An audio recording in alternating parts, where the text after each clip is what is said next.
చేస్తుంది అధ్యక్ష.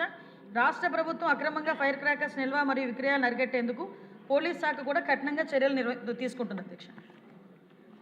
Next question అండి 1350 సార్ నిమ్మక జయకృష్ణ గారు ఉన్నారా? మరి వాళ్ళు కూర్చుని వేసారు సార్. మంత్రి గారు లేదు, ఒక్కడే పేరుంది. ప్లీజ్ ప్లీజ్ క్వశ్చన్ వేసిన సబ్జెక్ట్ రాలేదు కాబట్టి క్వశ్చన్ ఆన్సర్ చెప్పినట్టుగా భావిస్తున్నాను సార్. నెక్స్ట్ క్వశ్చన్ అండి. నిజమే సార్, మరి క్యాండిడేట్ లేకుండా సిగ్నేచర్ లేకుండా అవుతాను ఇది ప్రొసీజర్ అండి. ఇది అట్లీస్ట్ సిగ్నేచర్ ఒకరే ఉండాలి కదా. నో దిస్ ఇది సాంప్రదాయం కదా, సారీ.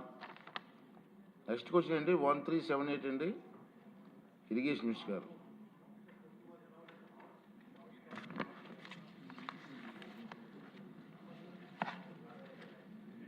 ధన్యవాదాలు అధ్యక్ష. మొదటి ప్రశ్నకు సమాధానం ఉయ్యాలవాడ, ఆళ్లగడ్డ మరియు డోర్నిపాడు మండలాల్లోని కేసీ కెనాల్ టైలెండ్ ఆయకట్టు కొన్ని సంవత్సరాలు మార్చి మరియు ఏప్రిల్ నెలలో కొంత మేరకు నీటి కొరత ఎదుర్కొంటుంది. రెండవ ప్రశ్నకు సమాధానం నీటిపారుదల సమస్యలను పరిష్కరించడానికి ఆళ్లగడ్డ నియోజకవర్గ ఎమ్మెల్యే గారు కుందు నది నుండి లిఫ్ట్ ఇరిగేషన్ పథకాన్ని అభ్యర్థించారు. మూడవ ప్రశ్నకు సమాధానం లిఫ్ట్ ఇరిగేషన్ పథకం యొక్క సాధ్యాసాధ్యాన్ని పరిశీలించిన తర్వాత ప్రాధాన్యత ఆధారంగా చర్యలు తీసుకోబడతాయి. అఖిల్ ప్రియ గారు. ధన్యవాదాలు అధ్యక్ష. నంద్యాల జిల్లాలో మరి కేసీ, తెలుగంగ, కుందు, ఎస్ఆర్బిసి ప్రాజెక్టులు ఉన్నాయి అధ్యక్ష.